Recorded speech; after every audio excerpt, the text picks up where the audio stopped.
जय श्री महाकाल मित्रों, जय श्री महाकाल। कृपया चैनल पर नए हैं तो चैनल को सब्सक्राइब करें और लाइक करें। आज हम आपको गायत्री माता का अनुष्ठान की सिद्धि बता रहे हैं, जिससे आप अगर एक बार माता गायत्री की अनुष्ठान की सिद्धि कर लेते हैं तो आपके जीवन में अत्यंत अपार कृपा बन जाती है।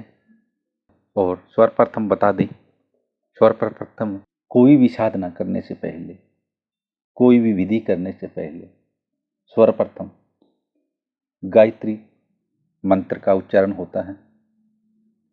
और जो ऋषि मुनि साधु संत हुए हैं, जो पूजा विधि साधना आराधना करते हैं, वे सर्वप्रथम और अनेक जो जाने माने साधक हैं, तांत्रिक हैं, अघोरी हैं, कोई भी हो, सर्वप्रथम गायत्री मंत्र का पाठ करते हैं।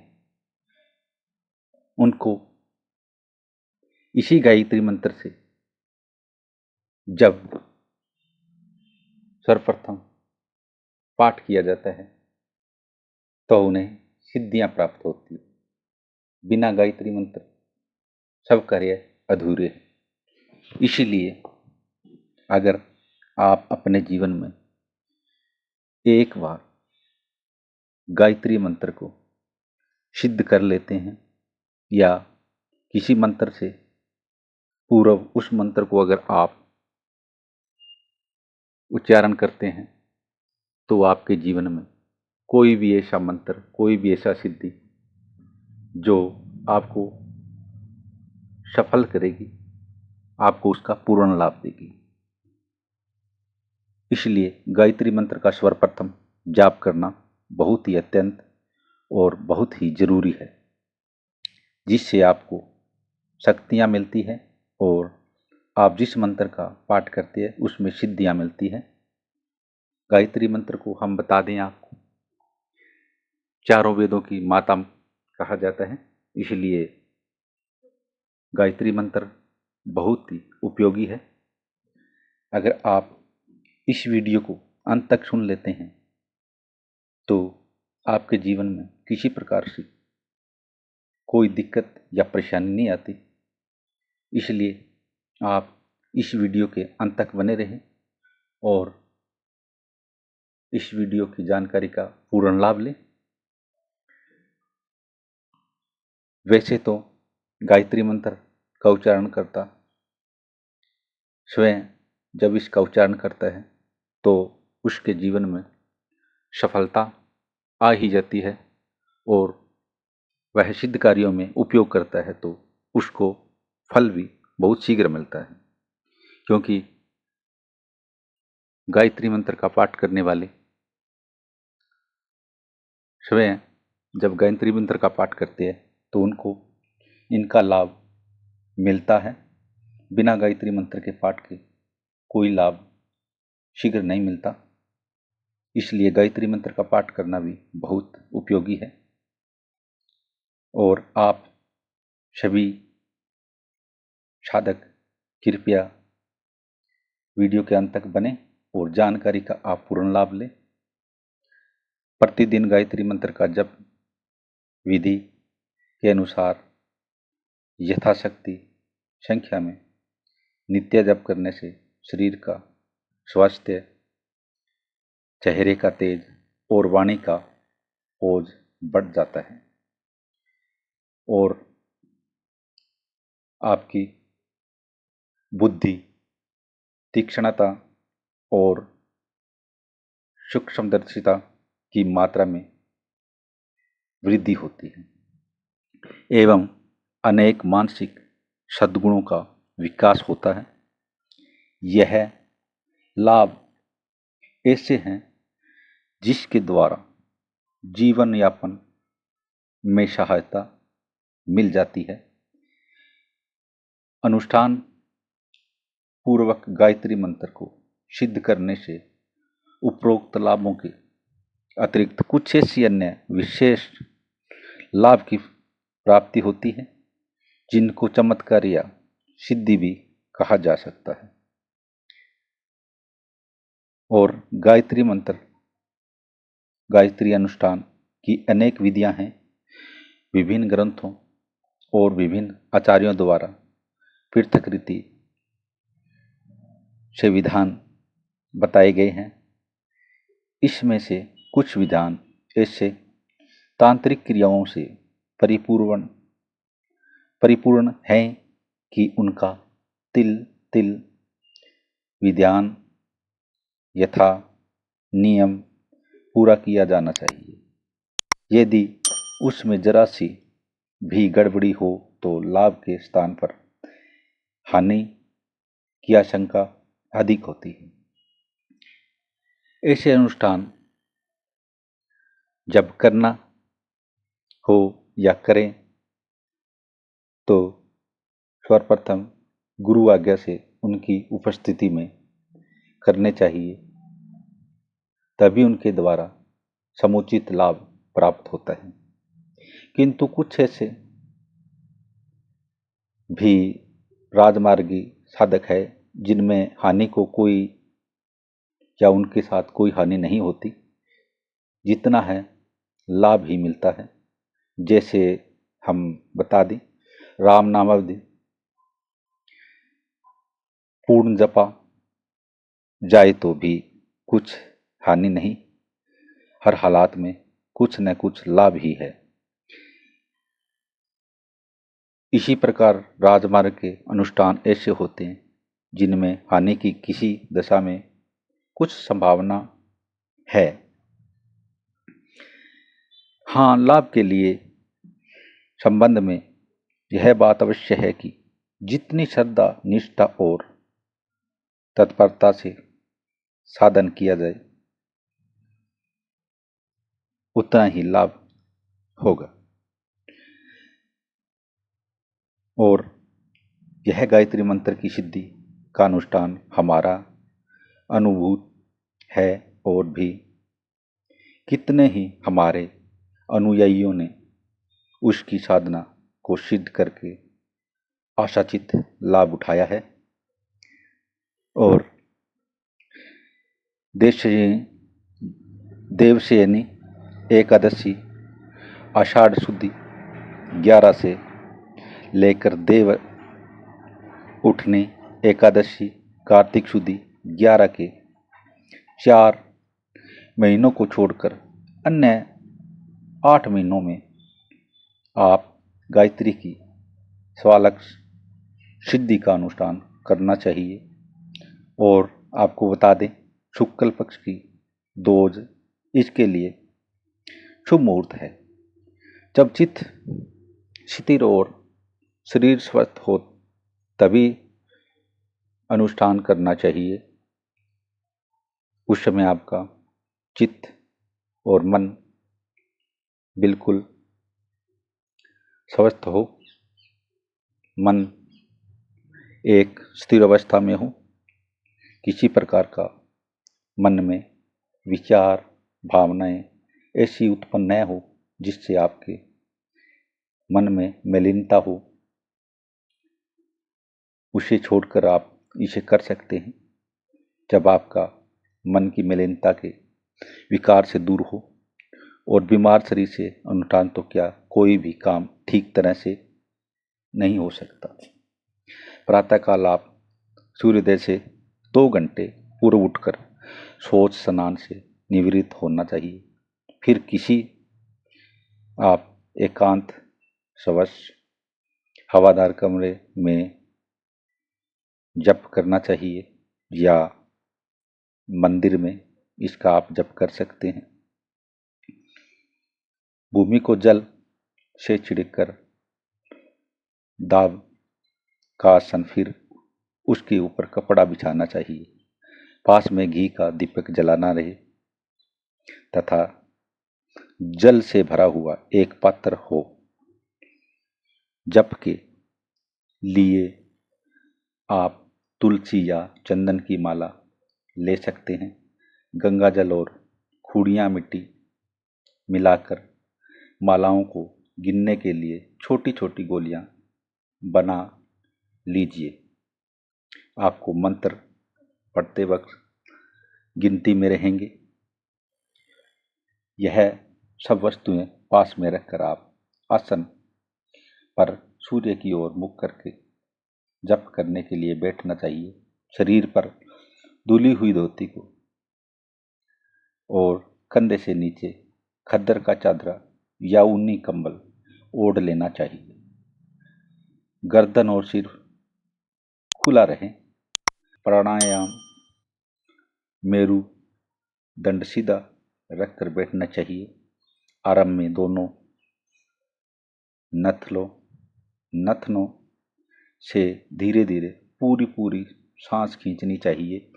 जब छाती और पेट में पूरी हवा भर जाए तो कुछ समय उसे रोकना चाहिए और फिर धीरे धीरे हवा को पूरी तरह बाहर निकालना देना चाहिए। उस समय ओम मंत्र का जप मन ही मन सांस खींचने, रोकने और छोड़ने के समय करते रहना चाहिए। इस प्रकार के कम से कम आप 5 प्राणायाम करने चाहिए। इससे आपके चित्त शिथिल होता है, प्राण शक्ति तेज होती है और कुवासनाएं घटती हैं। छठा प्राणायाम के बाद आप नेत्र बंद कर के सूर्य के सामने तेजवान, अत्यंत स्वरूपवान कमल पुष्प विराजमान गायत्री माता का ध्यान दोबारा आह्वान करना चाहिए। उनके लिए जगज्जननी तेजपुंज सर्वव्यापक महाशक्ति की भावना धारण करनी चाहिए। मन ही मन उन्हें प्रणाम करना चाहिए और अपने हृदय कमल पर आसन देकर उन्हें प्रीतिपूर्वक विराजमान करना चाहिए। इसके बाद आप जप आरंभ करना शुरू कर सकते हैं। जो माता गायत्री का प्रसिद्ध मंत्र है उसका उच्चारण करेंगे और इस एक मंत्र के साथ माला का एक मन का फेरना चाहिए। जब एक माला के 108 दाने पूरे हो जाएं तो आप खुड़ियाँ गंगा जल मिश्रित जो गोलियां बनाकर रखी हैं उनमें से एक उठाकर अलग रख देनी चाहिए। इस प्रकार एक माला समाप्त होने पर एक गोली रखने दे, जिससे मालाओं की संख्या गिनने में भूल न पड़े।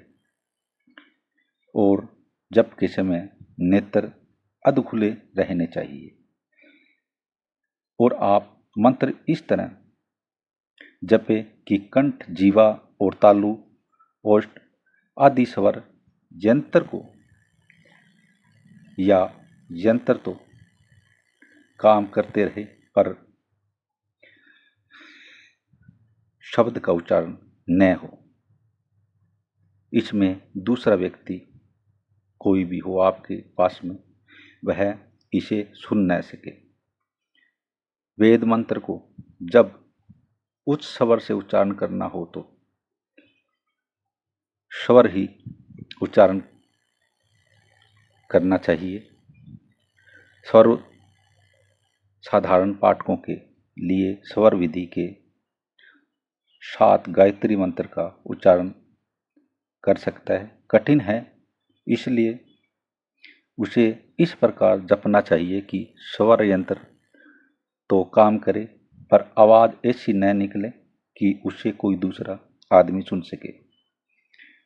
जप से उठने के बाद जल पात्र को अर्ध रूप में सूर्य के सन्मुख चढ़ाएं दीपकों अध जली बत्ती को हटाकर हर बार आप नई बत्ती डालें। अनुष्ठान से 1.25 लाख मंत्र का जप करना है। इसके लिए कम से कम 7 दिन और अधिक से अधिक 15 दिन लगाने चाहिए। 7, 9, 11 या 15 दिन में समाप्त करना ठीक है। साधारणतः 1 घंटे में 15 से लेकर आप 20 माला तक जप सकते हैं। कुल मिलाकर आप इनका लगभग जप करेंगे वह 1158 माला जपनी होती है। इसके लिए करीब 60 घंटे चाहिए। जितने दिन में धूप पूरा करना हो, जितने दिन में जप पूरा करना हो, उतने ही दिन में मालाओं की संख्या बांट लेनी चाहिए। यदि 1 सप्ताह में करना हो तो करीब 8-9 घंटे प्रतिदिन देने पड़ेंगे। इसमें से आधे से अधिक भाग प्रातःकाल और आधे से कम भाग तीसरे पहर पूरा करना चाहिए। जिन्हें 15 दिन में पूरा करना हो उन्हें करीब 4 घंटे प्रतिदिन जप करना पड़ेगा, जो कि प्रातःकाल ही आसानी से हो सकता है। और जब आपका जप पूरा हो जाए तब दूसरे दिन 1000 मंत्रों के जप के साथ हवन करना चाहिए। गायत्री हवन में वैदिक कर्मकांड की रीतियां न बरती जाए सके तो कोई हानि नहीं। स्वस्थ भूमि पर मिट्टी की वेदी बनाकर पीपल, गुल्लर या आम की समिधाएं जलाकर शुद्ध हवन सामग्री से हवन करना चाहिए। एक मंत्र का जप पूरा हो जाए तब स्वाहा के साथ सामग्री चढ़ाएं। एक दूसरा आप अपना कोई भी मित्र साथ में ले सकते हैं, जिससे वह आहुति के समय घी और जो सामग्री है वह डालता रहे। जब आप 10 मालाएं मंत्र जप के साथ हवन समाप्त हो जाए तो अग्नि की 4 प्रदक्षिणा करनी चाहिए। तत्पश्चात भजन, कीर्तन, प्रार्थना, स्तुति करके प्रसाद का मिष्टान बांटकर कार्य करना चाहिए। जिन दिनों अनुष्ठान चल रहा हो उन दिनों एक समय ही सात्विक भोजन करना चाहिए। संध्या को आवश्यकता पड़ने पर दूध या फल लिया जा सकता है। भूमि पर सोना चाहिए। हजामत नहीं करवानी चाहिए। ब्रह्मचर्य से रहना चाहिए। चित्त को चंचल, क्षुब्ध का कुपित करने वाला कोई काम नहीं करना चाहिए। कम बोलकर शुद्ध वस्त्र पहनना, भजन सत्संग में रहना, स्वाध्याय करना, प्रसन्नचित्त रहना चाहिए। अनुष्ठान पूरा होने के पर सत्यपात्रों को अन्न धन का दान देना चाहिए। इस प्रकार 1.25 लाख जप द्वारा गायत्री मंत्र सिद्ध कर लेने पर वह चमत्कारी पूर्ण लाभ करने वाला हो जाता है। बीमारी, शत्रु आक्रमण, राज दरबार का कोप, मानसिक भ्रांति, बुद्धि या स्मरण शक्ति की कमी, ग्रह, जन्म, अतिष्ठ, भूत, बाधा, संतान संबंधी चिंता, धन हानि, व्यापारिक विघ्न, बेरोजगारी, चित्त की अस्थिरता, वियोग, द्वेष भाव, असफलता आदि अनेक प्रकार की आपत्तियां और विघ्न बाधाएं आपकी दूर हो जाती हैं। यह गायत्री मंत्र आप जब सिद्धि करेंगे तो इनमें यह बताई गई सभी आपकी परेशानियां दूर हो जाएगी। और जब आप यह सिद्ध कर लेंगे तो दूसरों की विपत्ति टालने में बहुत हद तक दूर कर सकेंगे और आप एक समर्थ ऐसा आप में समर्थन हो जाएगा जिससे आप किसी भी प्रकार का दर्द, दुख, दिक्कत, आपदा, परेशानी किसी का भी दूर कर सकते हैं और आपकी सिद्धियां भी हो जाएंगी जिससे आप किसी का भी दुख, दर्द या किसी प्रकार की चिंताएं, बाधाएं सबको मुक्त कर पाएंगे। गायत्री मंत्र कभी हल्के में न ले, यह बहुत ही प्रसिद्ध और बहुत ऊर्जावान सिद्धियां देने वाला मंत्र है। इसका उच्चारण करें, इसका पाठ करें, इससे अपने जीवन में अपार खुशियां लाएं। इसका निरंतर पाठ से आपको शुद्धता के साथ करना चाहिए। आपके जीवन में जो भी दिक्कत, परेशानी, किसी प्रकार का कोई दिक्कत है, परेशानी है या आप साधक हैं, आप सिद्धियां करना चाहते हैं, किसी मंत्र को सिद्ध करना चाहते हैं, तो सर्वप्रथम आप गायत्री मंत्र का पाठ करें। उसके बाद आपके जीवन में जो भी समस्या, परेशानी है वह इस गायत्री मंत्र से हल हो जाएगा और आपका जीवन खुशियों भरा हो जाएगा। आपकी जो भी इच्छाएं हैं वह संपूर्ण होंगी और आपके जीवन में कभी भी दुख का या किसी अन्य जो नकारात्मक है ऐसी चीज़ों का समावेश नहीं होगा। आपके जीवन में सदा ही सकारात्मकता और पॉजिटिव एनर्जी भरी रहेगी जिससे आप अपने जीवन में किसी प्रकार की बाधा, दिक्कत, परेशानी को स्वयं गायत्री मंत्र से ठीक कर सकते हैं। केवल जप अनुसार से आपको इनकी सिद्धियां प्राप्त हो जाएगी। ज़्यादा मेहनत की आवश्यकता नहीं, सिर्फ एक बार गायत्री मंत्र को सिद्ध करें। अगर इतना समय आपके पास नहीं तो किसी ग्रहण काल में शुद्ध होकर या दीपावली के दिन आप शुद्ध होकर भी कर सकते हैं। किसी ऐसे दिन या वार जो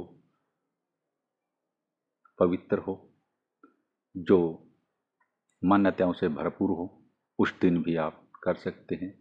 आप दीपावली, होली या अन्य किसी शुभ मुहूर्त पे इसका पाठ कर सकते हैं और ग्रहण काल में इसको ज़्यादा से ज़्यादा जपें। अगर आपको ज़्यादा टाइम नहीं है तो और उसके बाद दशांश हवन करें। उसको करने से आपके जीवन में सभी दिक्कतें, परेशानी जो आ रही हैं उनका निवारण हो जाएगी।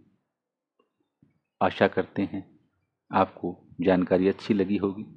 जय श्री महाकाल, जय श्री महाकाल।